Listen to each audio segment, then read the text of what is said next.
CTV family. Catch us live on your TV screens. CPT where we be.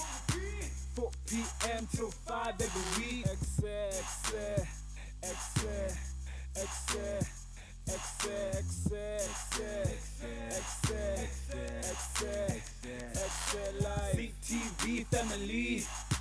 Catch us live on your TV screens.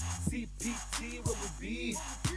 4 p.m. till 5 every week. Ekse, Ekse, Ekse, Ekse, Ekse, Ekse, Ekse, Ekse, it's Ekse live. This is a man's world, but it would be nothing without a woman or a girl. They say if you strike the woman, you strike the rock. To the women who are running companies and the women who are raising families. To the women who are doing both and everything in between.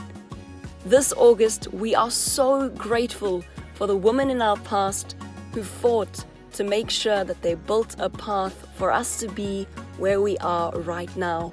We respect you, we admire you, and we love you. To the women who have to endure things that they shouldn't. To the women who are bringing people together. We know that women are the architects of society. This August, from Cape Town TV and Ekse, we want to say Happy Women's Month. We admire women so much and really want to show our appreciation. So make sure that you stay tuned Monday to Friday from 4 to 5 p.m. and that of course is throughout the month of August. Again, Happy Women's Month. Make sure you stay tuned.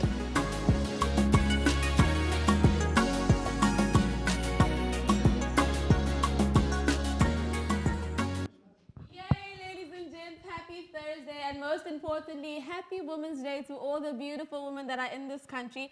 If your mom is beautiful, which I know she is, happy Women's Day. If you think, you know, I'm a little special, I'm a little cute, and you're like, right, you're not too bad as a presenter, happy Women's Day to you too. Thank you so much for all the beautiful women and all the incredible, great things that you do. I mean, I can think of our mothers, not just our mothers, but our younger sisters and our aunts and all the women that surround us on an each and every day basis that are treating us to the nicer things in life. We want to say happy Women's Day, and hopefully you are celebrated and you know that you are loved. But you've tuned into the biggest, the baddest, the most hip and happening news show in the motherland on a Thursday, and you know what happens on Thursdays.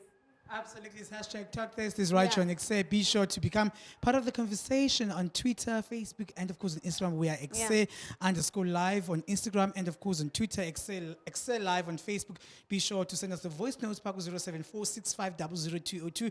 That's our WhatsApp call, and we'd love to hear from you. And also we've got incredible guests in the building whom will be tackling youth unemployment, which is such a huge issue in our country. I feel like I know almost 60% of young people in Mzansi are unemployed, and of course 38% of those are unemployable. Yeah. Oh, I think that's even harder, the fact that you are unemployable, which means you don't have any sort of skills that they find hireable in any work environment. So if you want to know more about what's happening in this country when it comes to youth unemployment, then this show is the show for you. Make sure you tune in all the way to 5 o'clock, because we're not just going to be diving into why we're unemployed, but how can we make ourselves more employable? How can we learn more skills? How can we do more things to make sure that we're not just waiting for someone else to employ us, but we are able to employ ourselves as well? And of course, we'll be discussing topics that are linked to youth unemployment, because we've got organizations in the country who are doing their best to actually educate, bring skill development, and of course, social enterprise for young people. So we'll be discussing those topics throughout the show, Namhlanje. So be sure to become part of the conversation, man, as we are bringing you nothing but hashtag Talk Thursdays. Yes, we have some incredible people in the studio today. We have some people from an incredible organization titled Sozo, which is celebrating rather their 10-year anniversary. It's our 10-year anniversary. Listen, they're going to be talking to us about how it was designed, why it was designed, and everything else in between. But other than that, we also have Alcados, who's not a new guest to us. They've been here before. They've talked about their organization. We're not going to be profiling them much today, but we're going to be talking about why it is important for us to learn new skills as the youth and hopefully plant ourselves in the positions where we are able to be employable. Absolutely. And we'll be speaking to young people, man, finding how the lockdown and, of course, the pandemic has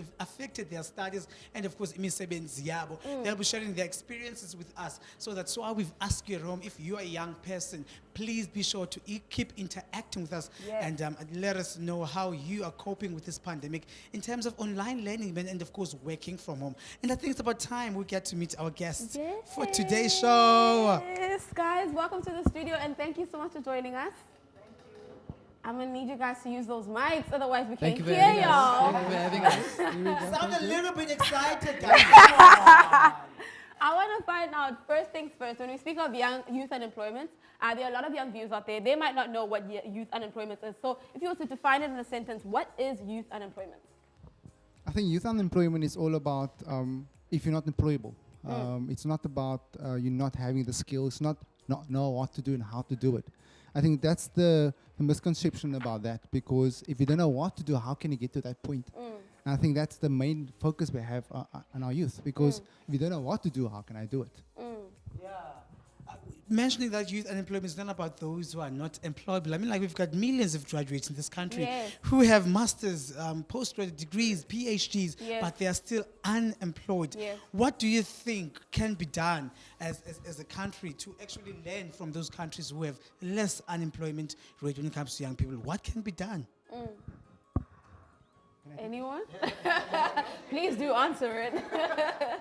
I think it's more about investing in our youth. It's all about making sure that's enough organizational opportunities for them. It's also make it more practical and also more attractive to them, because guess what? We are moving so fast in this era, especially with COVID now. It's happening very quickly. So having that skill, that scarce skills that we have in South Africa, it would be great if we can encompass that and make sure that that's done in the correct way. Yeah, I mean, we're going to profile Sozo after the ad break, but I just want to find out, what are some of the key things that you guys do when it comes to making sure that we bridge the gap when it comes to unemployment, rather youth unemployment?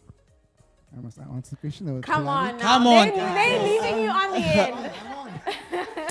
I would like to start by saying that the work that we are doing is bridging the gap, between employment and unemployment. So one of the things that we can do is obviously creating pathways that looks like skills development programs, youth hubs where young people can access information, not just information, but opportunities as well, because that's what is lacking in our country as we speak. Not just there's no employment, because if we're saying someone is unemployable, that person might be lacking a lot of things, not just education or skills, but that person might be a graduate, but there's no one who's like providing any opportunity or access to that opportunity. And I feel like government needs to do more in order to work with organizations and foundations such as Sozo and, of course, Al-Qaeda, because I feel like you guys are there to bridge the gap between the employer and, of course, those who are unemployed. I know in the past few years, our economy has been very fixed. It means it's not been growing. There's a lack of business confidence amongst South Africans. What do you guys think can be done for, the government can do in order to change that perspective, that we need to be, instead of waiting to be employed, we need to actually start creating our own job opportunities? That is a mouthful. Yeah, but absolutely. Before you finish that mouthful, we only have 40 seconds to go. All So right. we'll let them answer the question after the ad break. What you must do is make sure you give them questions to answer on that WhatsApp line. It is 074-650-0202. I'll say it again so you actually can WhatsApp us, 074-650-0202. Right now, though, a quick ad break, and we will see you after this.